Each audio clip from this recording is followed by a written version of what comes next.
Hi, welcome to my channel. This is Pavan Dikonda. Thank you for your response. చాలా బ్రహ్మాండంగా నా ఛానల్స్ని అందరూ కూడా సబ్స్క్రైబ్ చేస్తున్నందుకు, లైక్స్ ఇస్తున్నందుకు రియల్లీ థ్యాంక్ యూ. ఈ వీడియోలో మనం కిడ్నీ స్టోన్స్ యొక్క ప్రాబ్లం గురించి తెలుసుకుందాం.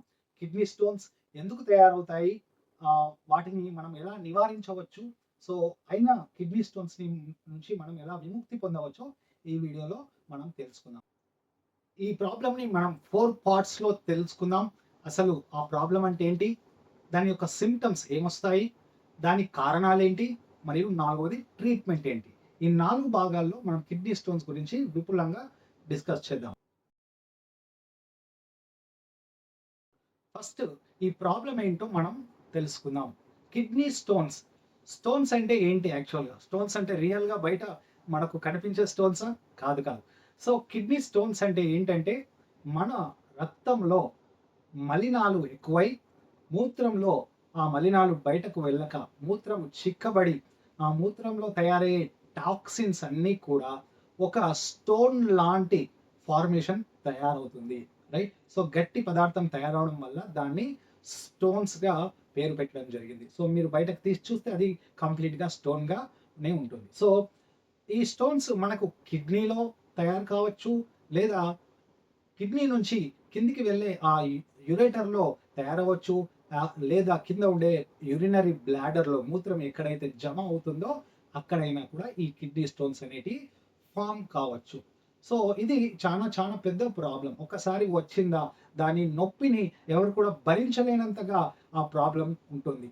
సో ఈ ప్రాబ్లం యొక్క సిమ్టమ్స్ ఏముందో నెక్స్ట్ పార్ట్లో మనం తెలుసుకుందాం. కిడ్నీ స్టోన్స్ ఫామ్ అయిన వాళ్ళకి విపరీతమైన నొప్పి బ్యాక్ సైడ్ రావడం అనేది జరుగుతుంది.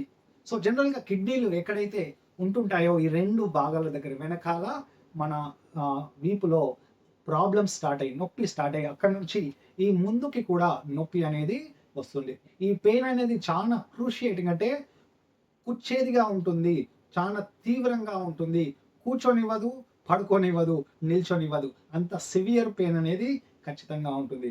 ఇది మనకు చాలా రోజుల నుంచే ఇండికేషన్ ఇస్తుంది, కానీ మనం దాన్ని నెగ్లెక్ట్ చేస్తాము. ఎప్పుడైతే స్టోను మెల్లిమెల్లిగా పెద్దదవుతుందో నొప్పి క్రమేణా పెద్దదవుతుంది. అప్పుడు మనం ఖచ్చితంగా డాక్టర్ సజెషన్ తీసుకోవాలి. ఎందుకంటే అదొక ఎమర్జెన్సీ ప్రాబ్లం. సో మనం డాక్టర్ సజెషన్ తీసుకొని ఎమర్జెన్సీగా ఆ మెడిసిన్ వాడగలిగితే ఆ నొప్పి నుంచి మనం ఫస్ట్ ఉపశమనం పొందాలి. సో ఎందుకంటే డాక్టర్స్ మనకు పెయిన్ కిల్లర్స్ ఇస్తారు కాబట్టి ఆ పెయిన్ కిల్లర్స్ నుంచి కొద్దిగా ఉపశమనం అనేది దొరుకుతుంది. కానీ ఫ్రెండ్స్, ఇంగ్లీష్ మెడిసిన్తో పూర్తిగా ఈ ప్రాబ్లంకి సొల్యూషన్ రాకపోవచ్చు.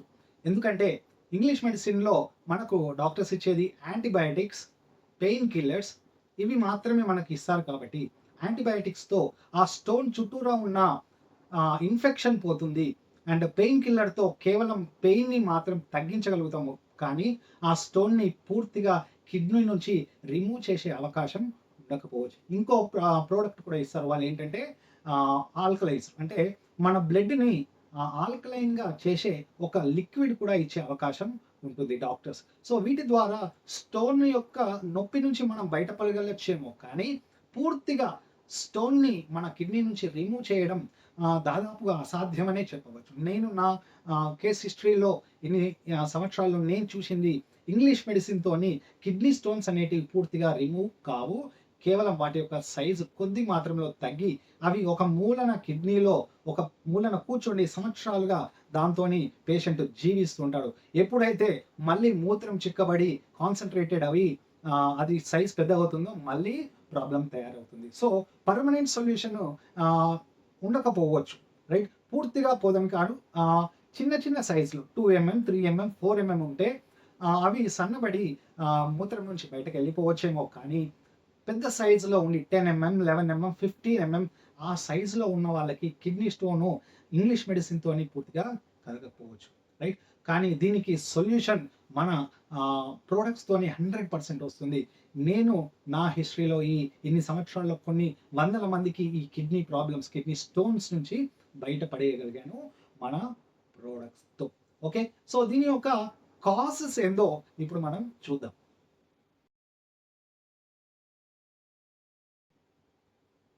కిడ్నీ స్టోన్స్ ఎందుకు ఫామ్ అవుతాయి? ఫస్ట్ ఆఫ్ ఆల్ ఫస్ట్ ప్లేస్‌లో ఎందుకు కిడ్నీ స్టోన్స్ ఫామ్ అవుతాయి? దీని గురించి తెలుసుకుందాం. సో, జనరల్‌గా మనము ప్రతిరోజు 4-5 లీటర్ల వాటర్ అనేది ఖచ్చితంగా తీసుకోవాలి. ఇది ఆఫ్‌కోర్స్ ఏజ్ బట్టి అండ్ కొన్ని డిఫరెంట్ పరిస్థితులు బట్టి మారొచ్చు. బట్ మినిమమ్ 4 లీటర్స్ ప్రతి హ్యూమన్ బాడీకి ఖచ్చితంగా డైలీ తీసుకోవాలి. అయితే మరి అందరూ తీసుకుంటామా? లేదు. రైట్. మన పనులలో పడి బిజీ ఉండో, లేకపోతే అలవాటు లేకనో వాటర్ కావాల్సినంత తీసుకోము. వాటర్ కావాల్సినంత తీసుకోకపోతే బ్లడ్ థిక్ అవుతుంది. రైట్. మనం బ్లడ్‌లో ఆల్రెడీ మన ఫుడ్ ద్వారా కానీ, ఇంకే పదార్థాలైనా మనం తీసుకోవడం ద్వారా కానీ, ఎన్నో రకాల ఫుడ్స్ ద్వారా మన బ్లడ్ అంతా కూడా అసిడిక్ అవుతుంది. సో, ఈ బ్లడ్ మన లివర్ నుంచి కిడ్నీలకి వెళ్తుంది. కిడ్నీలో సాల్ట్స్ అన్నీ కూడా కిడ్నీ మనకు ఫిల్టర్ అవుట్ చేస్తుంది. కానీ ఆ కిడ్నీలో మనం వాటర్ ఎక్కువ తీసుకోకపోవడం వల్ల మూత్రము బాగా చిక్కబడుతుంది. యూరిన్ ఎప్పుడైతే చిక్కబడుతుందో బాడీ తన తనకొక సిస్టమ్ ఉంది బాడీకి. ఏంటంటే ఎక్కడైతే టాక్సిన్స్ ఎక్కువుంటాయో, ఆ టాక్సిన్స్ అంటే మలినాలు, విషపూరిత పదార్థాల్ని ఆ బ్లడ్ నుంచి తీసేస్తుంది. తీసేసి ఒక చోటికి తీసుకొచ్చి ఒక స్టోన్ లాగా తయారు చేస్తుంది. సో, కారణాలు మెయిన్‌గా ఇవే ఫ్రెండ్స్. ఒకటి, మనం వాటర్ అనేది ఎక్కువగా తాగకపోవడం వలన. అంతే కాకుండా కొంతమందికి ఫుడ్ అనేది కారణం కాకపోవచ్చు. కానీ కొంతమందికి ఫుడ్‌లో కొన్ని పదార్థాలు తీసుకోవడం వల్ల ఆ కిడ్నీ స్టోన్ ఫార్మేషన్ అనేది ఫాస్ట్‌గా జరిగే అవకాశం ఉంది. సో, కొన్ని పదార్థాల్లో మనకు ఆక్సలేట్ అనేది ఎక్కువొస్తుంది కాబట్టి, మనం తీసుకున్న ఫుడ్‌లో కాల్షియం ప్లస్ ఈ ఆక్సలేట్ కలిసి కాల్షియం ఆక్సలేట్‌గా తయారయ్యే అవకాశం ఉంది. స్టోన్స్ మెయిన్‌గా ఎక్కువగా 80% కాల్షియం ఆక్సలేటే ఉంటాయి. అంతేకాకుండా కొన్ని ట్రూ వైట్ స్టోన్స్, ఇంకొన్ని వేరే రకమైన స్టోన్స్ కూడా ఉంటాయి. సో, పూర్తిగా అన్నీ కూడా ఒకటే రకమని చెప్పలేము. డిఫరెంట్ ఫుడ్స్ నుంచి డిఫరెంట్ పదార్థాలుగా వస్తుంటాయి కాబట్టి, స్టోన్స్ ఫార్మేషన్‌లో కూడా డిఫరెంట్ టైప్స్ ఉంటాయి. సో, మన బాడీకి ఎలాంటి స్టోన్స్ ఫార్మ్ అయితున్నాయో తెలుసుకుంటే, అలాంటి పదార్థాల్ని మనం అవాయిడ్ చేయొచ్చు కూడా. సో, ఇది మన కారణం. ఫస్ట్ ఆఫ్ ఆల్ దీని నుంచి బయటపడాలంటే మనం వాటర్ అనేది ఎక్కువ తాగడం చాలా ఇంపార్టెంట్. ఓకే. మరి దీనికి ట్రీట్మెంట్ ఏందో మనం తెలుసుకుందాం. ట్రీట్మెంట్ ఫ్రెండ్స్, ఇంగ్లీష్ మెడిసిన్ గురించి మనం మాట్లాడాము. సో, మనం ఒక డాక్టర్ దగ్గరికి, ఫిజిషియన్ దగ్గరికెళ్తే, సో, మనకు జనరల్‌గా ఫస్ట్ ఆఫ్ ఆల్ మెడిసిన్ ఇస్తాడు. ఈ మెడిసిన్ ద్వారా నేను చెప్పినట్టు ఇంతకుముందు బ్లడ్ కొద్దిగా ఆల్కలైన్ కావడానికి ఒక యాంటీబయాటిక్, ఒక పెయిన్ కిల్లర్ మాత్రమే ఇవ్వడం జరుగుతుంది. దీంతో పూర్తిగా స్టోన్ అనేది రిమూవ్ కాకపోవచ్చు. కొన్ని నెలలు మనకు మెడిసిన్ పెట్టాక స్టోన్ తగ్గకపోయి ఒకవేళ స్టోన్ సైజ్ పెరిగితే డాక్టర్ దగ్గరికెళ్తే మళ్ళీ సర్జరీ చేయించుకోవాలి. ఆ స్టోన్‌ని బ్రేక్ చేసి తీసేస్తామని చెప్పేసి చెప్తుంటారు. కానీ ఎంతైనా ఏ వ్యక్తి అయినా సర్జరీకి భయపడుతుంటాడు. అవునా కదా! సో, పెయిన్‌ఫుల్ అనేది కూడా ఉంటుంది ఖచ్చితంగా. ఎన్నో మనకు సెడేటివ్స్ ఇచ్చినా కూడా మనము ఆ సర్జరీని లోనవ్వడం అనేది కొద్దిగా కష్టమే. సో, దీనికి లిథోట్రిప్సీ అంటారు. ఈ సర్జరీస్‌ని లిథోట్రిప్సీ. సో, దాంట్లో ఎన్నో రకాలున్నాయి. ఇన్సర్షన్ ద్వారా చేసి స్టోన్స్‌ని బ్లాస్ట్ చేయడం జరుగుతుంది. సో, లేదా లేజర్‌గా బయట నుంచి ఎలాంటి కటింగ్ లేకుండా బయట నుంచి కూడా చేస్తుంది. ఏ సర్జరీ చేసినా అవన్నీ కూడా మన బాడీకి ఇబ్బంది పరిచేవి. సో, దీనికి న్యాచురల్ వేస్ ఎన్నో ఉన్నాయి. ఎన్నో మంచి ప్లాంట్స్ ఉంటాయి. వాటి నుంచి తీసుకునే లీవ్స్ మనం తీసుకోవడం ద్వారా కూడా మనం బయటపడొచ్చు. సో, స్టోన్స్ స్టార్ట్ అయినప్పుడే, చిన్న సైజులో ఉన్నప్పుడే వాటిని ట్రీట్మెంట్ చేసుకుంటే చాలా ఉత్తమం. ఏమాత్రం నెగ్లెక్ట్ చేసినా పెద్ద సైజ్ అయితే అప్పుడప్పుడు ఏ రకమైన మెడిసిన్ కూడా పని చేయకపోవచ్చు. సర్జరీ మాత్రం ఒక్కటే అవ్వచ్చు. సో, దానికి మన దగ్గర మన వెస్టీజ్‌లో ఎక్సలెంట్ ప్రొడక్ట్స్ ఉన్నాయి. రైట్. సో, మన ఆయుర్వేదంలో పూర్వీకులు మనకు ఎన్నో రకాల ఆయుర్వేదిక మూలికల నుంచి తయారు చేసిన పదార్థాల ద్వారా కిడ్నీలో స్టోన్ అది ఎంత పెద్దదున్నా కూడా దాన్ని పూర్తిగా మెత్తగా చేసి, పిండి చేసి మూత్రం ద్వారా బయటకెళ్ళే చేసే పదార్థాల్ని కొన్ని సంవత్సరాల, వందల సంవత్సరాల క్రితమే కనుక్కోవడం జరిగింది.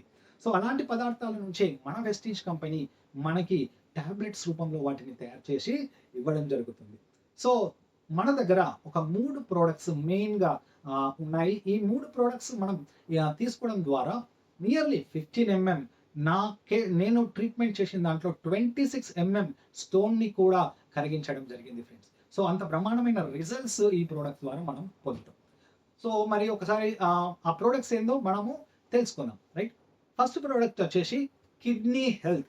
చూడండి పేరులోనే ఉంది కిడ్నీ హెల్త్. కిడ్నీని హెల్తీగా ఉంచుకునే ఒక బెస్ట్ ప్రొడక్ట్. సో, ఈ కిడ్నీ హెల్త్‌లో ఉన్న మెయిన్ ఇంగ్రీడియెంట్ ఏంటిది ఫస్ట్‌దంటే పాషాణుభేదము అని ఒక ఆయుర్వేదిక మూలిక నుంచి తయారు చేసిన పదార్థము ఈ కిడ్నీ హెల్త్ టాబ్లెట్ తీసుకోవడం ద్వారా వస్తది కాబట్టి పాషాణు అంటే స్టోన్, భేదము అంటే భేదించడం అంటే కట్ చేయడం. సో, స్టోన్‌ని కూడా కట్ చేసేంత శక్తి గలది అని అప్పట్లోనే ఆయుర్వేదంలో దానికి పేరు పెట్టడం జరిగింది. సో, ఆ మూలిక నుంచి తీసిన పదార్థాన్ని కిడ్నీ హెల్త్ అనే ఈ మన టాబ్లెట్‌లో మనం తీసుకుంటాం కాబట్టి అది ఎళ్ళినంక దాదాపుగా డైలీ 2 ఏసుకుంటే మనకేమవుతుందంటే కిడ్నీ స్టోను ఎంత పెద్దదున్నా క్రమక్రమంగా ఫస్ట్ దాని చుట్టూరా ఉండే షార్ప్ పార్ట్స్ రౌండ్‌గా అయితాయి. తద్వారా నొప్పి వెంటనే రిడ్యూస్ అవుతుంది. తర్వాత అది పూర్తిగా మెత్తబడి పగిలిపోతుంది. పగిలిపోయినప్పుడు బ్లడ్‌లో చిన్న స్టోన్స్‌గా కరిగిపోయి మూత్రం నుంచి బయటకు పోయే అవకాశం అనేది మనకు లభ్యమవుతుంది. సో, ఇది first important product kidney health. Right. Not only పాషాణుభేద దాంట్లో ఇంకో 2 రకాల మూలికలతో ఉంటున్నాయి. రెండో ప్రొడక్ట్ ఏందంటే టాక్స్ క్లీన్. రైట్. పేరులోనే మీకు అర్థమవుతుంది టాక్స్ క్లీన్ అంటే టాక్సిన్స్‌ని క్లీన్ చేసే ప్రొడక్ట్ అన్నట్టు. సో, మన రక్తంలో రకరకాల పదార్థాలు మన తినుబండారాలే కావచ్చు, మనం తీసుకునే వాటరే కావచ్చు, వీటి ద్వారా మనకు ఎన్నో మలినాలు, విషపూరిత పదార్థాలు మన బ్లడ్‌లో కెమికల్స్ కలుస్తూనే ఉన్నాయి. తద్వారా మనం వాటర్ చూడండి వాటర్ చాలా ఇంపార్టెంట్ కదా! వాటర్‌ని ఫిల్టర్ చేసేటి కిడ్నీస్. అందుకే వాటర్ చాలా ఇంపార్టెంట్. మంచి వాటర్ తాగడం అనేది చాలా ఇంపార్టెంట్ ఫ్రెండ్స్. సో, ఆ వాటర్‌లో వచ్చే ఈ హెవీ సాల్ట్సే కావచ్చు, వాటి ద్వారా మనకు ఎన్నో ప్రాబ్లమ్స్ అవుతుంటాయి. సో, అట్లాంటి టాక్సిన్స్ మన బ్లడ్‌లో కలిసిన వాటిని క్లీన్ చేయడానికి ఈ ప్రొడక్ట్ బెస్ట్‌గా మనకు పనిచేస్తుంది. Talks clean. మూడవది ఆమ్లా. ఆమ్లా అంటే ఏంటిది ఫ్రెండ్స్? ఉసిరికాయ. రైట్. సో, ఉసిరికాయలో ఆహ్, విపరీతమైన విటమిన్ సి, చాలా కాన్సంట్రేటెడ్ విటమిన్ సి మనకు దొరుకుతుంది. సో, విటమిన్ సి యొక్క పనేంటంటే మన బ్లడ్‌ని క్లీన్ చేసేది. సి ఫర్ క్లీనింగ్ అంటాం. రైట్. సో, విటమిన్ సి అంటే C for cleaning, C for cooling అని కూడా అంటాం. సో, మన రక్తాన్ని క్లీన్ చేసి మన శరీరాన్ని కూల్‌గా ఉంచే ప్రొడక్ట్ ఆమ్లా. సో, అట్లాంటి విటమిన్ సి మనం తీసుకోవడం వల్ల బ్లడ్ ఆల్కలైన్ అయితది. నేచురల్‌గానే ఆల్కలైన్ అయితుంది. సో, మనం జనరల్‌గా ఒక నిమ్మకాయ పిండుకొని తాగుతాం. కారణం ఏంటి? మనం మన బ్లడ్‌ని ఆల్కలైన్ చేసుకోవడానికి. సో, ఆ విటమిన్ సి మనకు ప్రధానంగా ఆల్కలైన్ చేయడానికి హెల్ప్ చేస్తది. తద్వారా బ్లడ్ అసిడిక్ కాకుండా, స్టోన్స్ మళ్ళీ ఫార్మ్ కాకుండా, పెద్దగా కాకుండా విటమిన్ సి అనేది మనకు హెల్ప్ చేస్తుంది. సో, ఈ 3 basic products kidney health, talks clean and Amla మనకి కిడ్నీ స్టోన్స్ నుంచి విముక్తి కావడానికి బ్రహ్మాండంగా హెల్ప్ చేస్తాయి ఫ్రెండ్స్. సో, దీనికి ఇవన్నీ కూడా మా దగ్గర అవైలబుల్ ఉంటాయి కాబట్టి ఎవరికైతే దీని నుంచి ప్రాబ్లమ్ నుంచి బయటపడాలనుకుంటారో ఇక్కడ మీకు కనిపిస్తున్న నెంబర్‌కి మీరు వాట్సాప్ పెడితే మేము మీ ప్లేస్‌కి వాటిని షిప్పింగ్ కూడా చేస్తాం ఫ్రెండ్స్. సో, దాంట్లో ఎలాంటి ప్రాబ్లమ్ లేదు. మీరెక్కడ ఉన్నా ఇండియాలో మీకు ఇది పంపించడం జరుగుతుంది. So, no problem. ఆహ్, ఇంకా మీకు దీని గురించి పూర్తి డీటెయిల్స్ తెలుసుకోవాలనుకుంటే తప్పకుండా మీరు నాకు కాల్ చేయొచ్చు. I will be available for you any time. So, దయచేసి అందరూ కూడా ఈ వీడియోని మీరు పూర్తిగా 1కి 2 సార్లు చూసి ప్రాబ్లమ్‌ని అర్థం చేసుకొని కిడ్నీ స్టోన్స్ నుంచి మీరు బయటపడతారని ఆశిస్తూ thank you friends. Thank you very much.